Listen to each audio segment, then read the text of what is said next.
नमस्कार दोस्तों, मैं राजेश दुधानी एडवोकेट आज आपके साथ में आपकी डिमांड के ऊपर मैं डिस्कस करने जा रहा हूं चार्ज और डिस्चार्ज के ऊपर में। दोस्तों, चार्ज और डिस्चार्ज ये एक सीआरपीसी के तहत एक प्रोसीजर है जिसके अंतर्गत किसी भी एक्यूज्ड को प्रेमा फेसाई दोषारोपण किया जाता है। यानी कि सेक्शन 173 सीआरपीसी के तहत कोई भी आईओ पहले कोर्ट में चार्जशीट फाइल करता है। दोस्तों, उस चार्जशीट को फाइल करने के बाद में कोर्ट का ये एक प्राइमरी उद्देश्य बनता है कि किसी भी एक्यूज्ड के ऊपर में चार्ज फ्रेम करने से पहले उस व्यक्ति को ये बताया जाना जरूरी है कि आपके ऊपर में किस किस धारा के अंतर्गत केस चलेगा।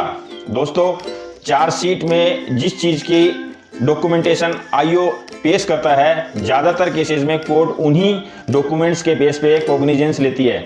लेकिन अगर कोर्ट को ऐसा लगता है कि इस केस में फर्दर इन्वेस्टिगेशन की ज़रूरत है तो दोस्तों कोर्ट आईओ को फर्दर इन्वेस्टिगेशन करने के लिए भी कह सकती है और आईओ उस केस में सप्लीमेंट्री चार्जशीट भी फाइल कर सकता है। दोस्तों, चार्ज जो फ्रेम होता है वो सेशंस कोर्ट में अंडर सेक्शन 228 सीआरपीसी के तहत, एमएम कोर्ट के सामने 240 सीआरपीसी के तहत, और दोस्तों अगर समन ट्रायल केस है तो एमएम या एसीएमएम कोर्ट के सामने 251 के तहत में चार्ज फ्रेम होते हैं।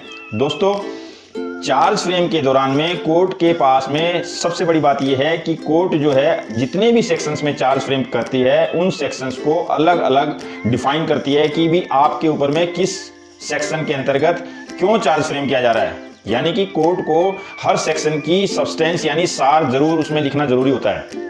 चार्ज फ्रेम के टाइम में दोस्तों जरूरी नहीं है कि केस आगे चले, यानी कि एक्यूज के ऊपर डिपेंड करता है कि अगर वो कंपाउंडेबल ऑफेंस है तो एक्यूज प्लीड गिल्टी करके भी उस स्टेज पे केस को खत्म कर सकता है। लेकिन दोस्तों ज्यादातर केसेस में चार्ज के ऊपर में आर्गुमेंट्स के टाइम में डिस्चार्ज होने की संभावना बहुत ही कम होती है। किसी किसी केस में अगर आपके पास में फुल प्रूफ है तो आप चार्ज पे डिस्चार्ज होने के हकदार हो सकते हैं। इसमें एक लैंडमार्क जजमेंट है दोस्तों सतीश मेहता वर्सेस दिल्ली एडमिनिस्ट्रेशन का, जिसमें नीचे की कोर्टों ने चार्ज फ्रेम कर दिए थे, लेकिन ऑनरेबल सुप्रीम कोर्ट ने 2 बैंक अधिकारियों को चार्ज के केस पे डिस्चार्ज किया हुआ है। दोस्तों, इसमें एक चीज और है कि किसी किसी केस में अगर आपके ऊपर में मान लीजिए चार्ज 306 के नहीं लगे हैं, फिर भी ट्रायल के दौरान में आपके ऊपर में अगर ये 306 साबित हो जाती है तो दोस्तों आपके ऊपर में ये 306 का ऑफेंस भी कमिट होना माना जाएगा।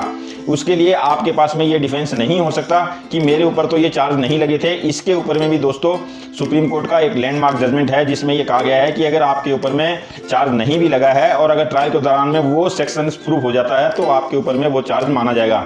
तो दोस्तों इस तरह से चार्ज एक बहुत ही क्रूशियल स्टेज है। अगर आपका एडवोकेट उस दौरान में अच्छी तरह से आर्गूमेंट करके उस सेक्शंस में से अगर कुछ भी कम करवा सकता है तो ये आपके लिए बहुत बड़ी रिलीफ की बात होती है। और अगर चार्ज के टाइम में अगर ढंग से आर्गूमेंट ना हो तो कोर्ट जितने भी 173 के तहत आईओ ने सेक्शंस लगा के दिए हैं, ज़्यादातर केसेस में वो सारे के सारे सेक्शंस आपके ऊपर में निर्धारित कर दिए जाते हैं। चार्ज का मतलब दोस्तों ये कतई नहीं होता कि आप दोषी हो चुके हो।